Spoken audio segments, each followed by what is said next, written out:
हंसपेट नामक एक नगर में रहता था एक जमींदार, जिसके पास थे कई एकड़ों की जमीन। जमीन को घेरा होने के कारण उसने कभी भी उधर पहरेदार रखना जरूरी नहीं समझा। बस एक माली को रखा जमीन का ख्याल रखने के लिए। माली का नाम था रंगैया। रंगैया उसी जमीन पर एक छोटे से घर में अपने परिवार के साथ रहता था। एक दिन जमींदार वहां पर आकर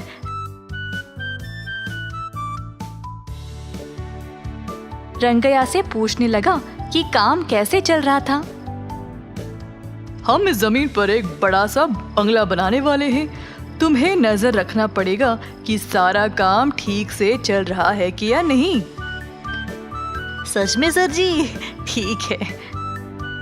ऐसा कहकर जमींदार अपनी घोड़ा गाड़ी में चला गया। रंगैया तुरंत घर गया अपनी पत्नी को ये खबर देने के लिए। इतने सालों से आपने जमींदार जी के लिए कितना काम किया है, पर उन्होंने आपको कभी बदले में कुछ भी पैसे नहीं दिए हैं। पत्नी की बात सुनकर रंगैया सोच में पड़ गया। हम जो भी कर रहे हैं दिल से कर रहे हैं, तो चिंता मत करो, सही समय पर हमें सब कुछ मिल जाएगा। कई दिन बीत गए और बंगला का कंस्ट्रक्शन शुरू हो गया। कारीगरों ने काम जल्दी जल्दी किया और कुछ ही समय में बंगला तैयार होने को आ रहा था। इसी दौरान एक रात 3 चोर दीवार कूदकर इस जमीन पर आ गए पैसों की बोरियां लिए। वहां पर उन्होंने रंगैया को देखा। चोरी छुपे तीनों उस बंगले के अंदर घुस गए जिस पर काम चल रहा था। हे, हम इतने भारी बोरियां इतनी दूर तक कैसे ले जाएंगे?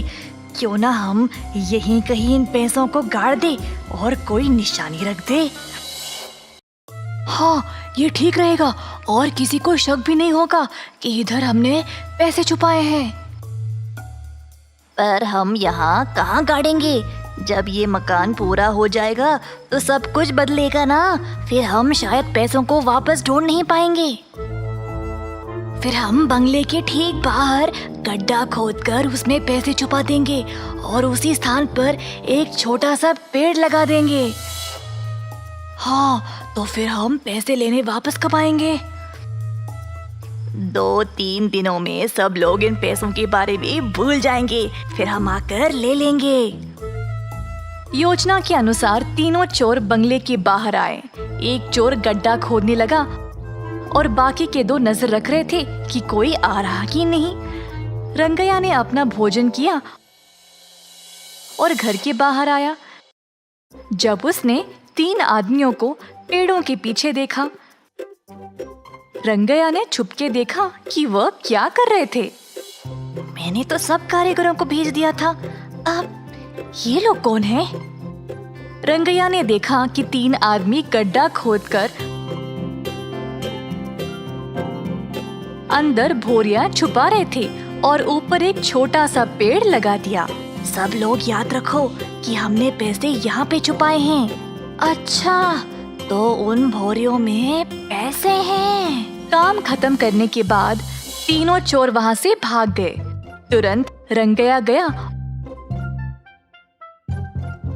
और वापस उस जमीन को खोदकर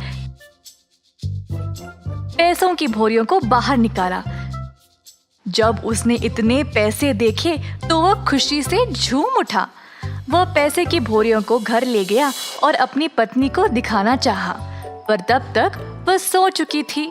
रंगैया ने सोचा कि अब वह सुबह दिखाएगा, तो उसने अब बोरियों को नीचे डाला और ऊपर चादर से ढांप दिया और उसी के ऊपर सो गया। सुबह रंगैया की पत्नी ने उसको सोते हुए देखकर सोचा, ये नया बिस्तर हमने कब लाया?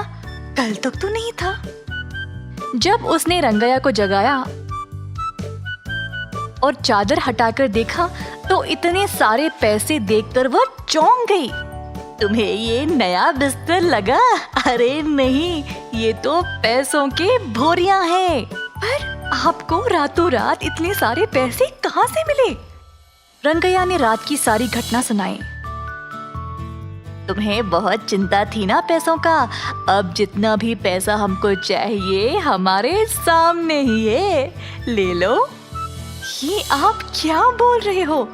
मुझे लगा हम मेहनत से कमाएंगे, पर आप ये सोच भी कैसे सकते हैं कि मैं उन पैसों के साथ खुश रहूंगी जो हमारा है भी नहीं। रंगैया को भी लगा कि उसकी पत्नी ठीक बोल रही थी, तो रंगैया ने तुरंत पैसे लिए और एक अनाथालय में दान कर दिया, कपड़े, खाने पीने का सामान और पुस्तकों के रूप में। कुछ दिन बाद चोर उस जमीन पर वापस आए कारीगरों के रूप में। उन्होंने वो पेड़ देखा जिसके नीचे उन्होंने पैसे छुपाए थे। तुरंत एक चोर जमीन खोदने लगा, पर उसी समय बाकी के दो ने देखा कि उस जगह पर वैसे ही कई और पेड़ भी थे। अब चोर परेशान हो गए क्योंकि उन्हें समझ नहीं आया कि वह कौन से पेड़ को उखाड़े। बिना कुछ कर पाए तीनों निराश होकर चले गए। इसी दौरान रंगैया ने अपनी पत्नी को बोला कि उसने सब कुछ दान कर दिया। अगर चोरों को अपना पैसा नहीं मिलेगा तो हम फंस तो नहीं जाएंगे।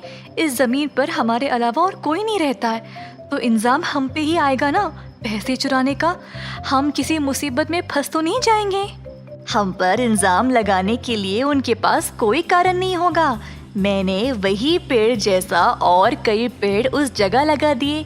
अब इसकी वजह से चोरों को पता ही नहीं चलेगा कि पैसे उन्होंने कौन से वाले पेड़ के नीचे छुपाया था।